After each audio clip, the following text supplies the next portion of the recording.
Hi, everybody.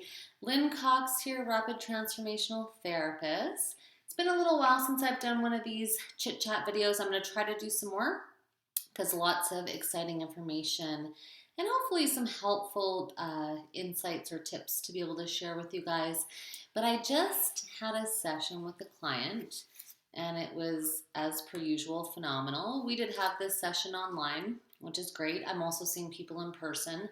For those of you in the Calgary area who are interested in getting together in person, I am accepting in-person appointments. Anyway, this particular session got me thinking more and more about something I have been thinking quite a bit about lately, and that is our ideas around work, vocation, and life purpose. So when I first started taking my RTT training through the Marissa Peer School, Marissa Peer Network, one of the things that they shared with us, and I have seen this reflected back in my practice and with people who I talked to since 2019, the things that people tend to reach out for the most are weight issues. I work with people a lot around that particular issue. Weight, body image issues, pardon me, stress, anxiety, depression, and life purpose or work or vocation.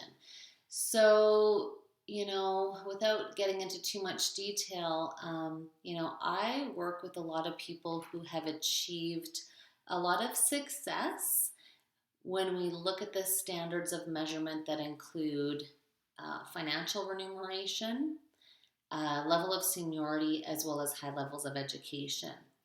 And what I will tell you with absolute certainty is it is not those things, the money, the title, or the advanced level of education, that tends to bring peace or joy necessarily to these people who I've worked with. I won't say that their work necessarily is the cause of the issue that they're coming to see me for. They range.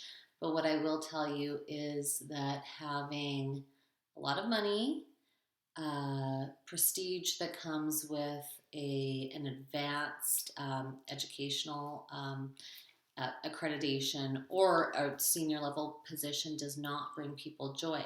I haven't done a whole lot of research into it, but I think all of us have heard about the Great Resignation, which from what I understand, it's a bunch of people saying, I don't like my shitty job anymore that feels really meaningless, and I'm going to do something different or step away for a while or, rethink what I'm putting my time and effort into.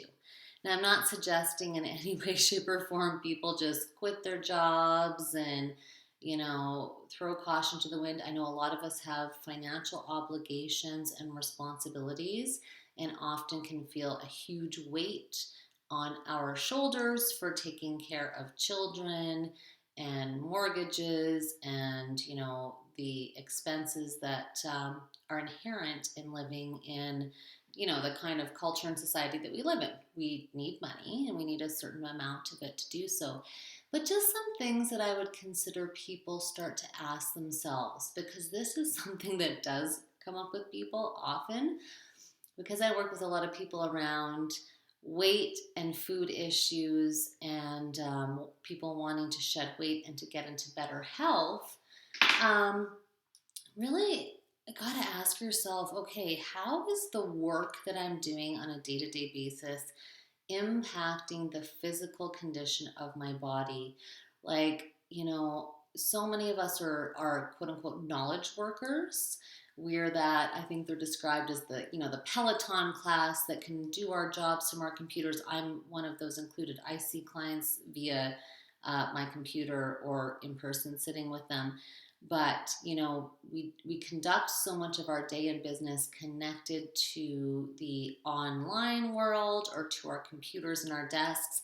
And many of us are missing the most basic levels of body movement and functional movement that are actually necessary for us to be in good health. And so good physical health helps lead to good mental health. That's for sure. So I talk to a lot of people with aches and pains, carrying extra weight, but also feeling like it's darn near impossible for them to disconnect from their computers or, work movement into throughout their day to day. Oh, sorry, that's my speaker just going off. Anyway, so, we really do, if we also value the health of our bodies and our physical wellness, it is essential that we start to bring that in some way. And that doesn't necessarily mean you're handing in your resignation and going off to work on some organic farm somewhere and just, throwing it all to the wind. But, we really do need to figure out a way to be able to build that into our day to day and actually have a level of healthy movement and time away from the computer screen where we can be taking care of our physical health and also the time component too. So many people I know feel strapped for time and then at the end of their workday zapped of energy where they don't want to do anything else, where their inspiration to pursue those things that that really bring them joy or they feel inspired to do, where that kind of just gets tucked away, goes by the wayside. Again, just rethinking, making time for those things. How can you reorg how your day is structured? What level of importance are you attributing to yourself as a human being based on the accolades that you receive at work, what you accomplish in a day, how much money you're making, etc. Because I will just go back to the fact that many people who I deal with have a lot of money, high levels of education, and either their own successful businesses in terms of revenue and thriving businesses or senior level positions. And not everything is necessarily functioning so well in their lives from a mental health component, from an emotional component, and from a physical component. So, without saying, F it all, I'm quitting my job, I'm shutting my business down, I'm going to go live in a van and live in a tiny house, there are ways to reimagine how we look at work, how we look at our life purpose kind of overall, how we look at creative endeavors that inspire us, as well as physical endeavors that feed us from that physical health and wellness component. These are all aspects of being a healthy, whole, happy person who feels like we're living in our purpose. You don't need to quit the job entirely, but there are ways to work on what your belief systems are around money, work, time, how you're valuing yourself so that you can be feeling healthier, feeling happier, getting more movement in, and then feeling like you have the energy to pursue those creative pursuits that feel more aligned with your individualization, your self-expression, your creativity, because a lot of people are missing that.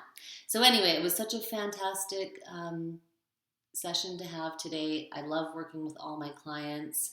A colleague of mine and I, we're talking about putting on a life purpose workshop because we see so many people screaming out for a different way to codify and understand that and then integrate that into their lives. So those are my thoughts today.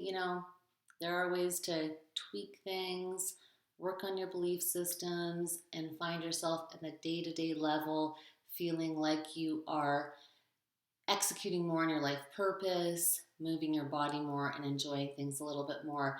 And quite frankly, a lot of organizations, and I've said this before, say they've got great employee wellness programs. Well, if enough people in an organization say, hey, we need more time away from the screen, hey, we actually really do need to integrate more, walking meetings. Let's look at this as a whole, things can change. So anyway, I just wish everybody the ability to be healthy, enjoy the work that they do, and understand that, from the whole perspective of feeling good about yourself as a human being, it's not going to be money, education level, or title that brings you that. I mean, there's a lot to be proud of when you make achievements. It's not to detract from that, but you can really look at it a different way and be more holistically healthy if you'd like to. Have a great day, everyone.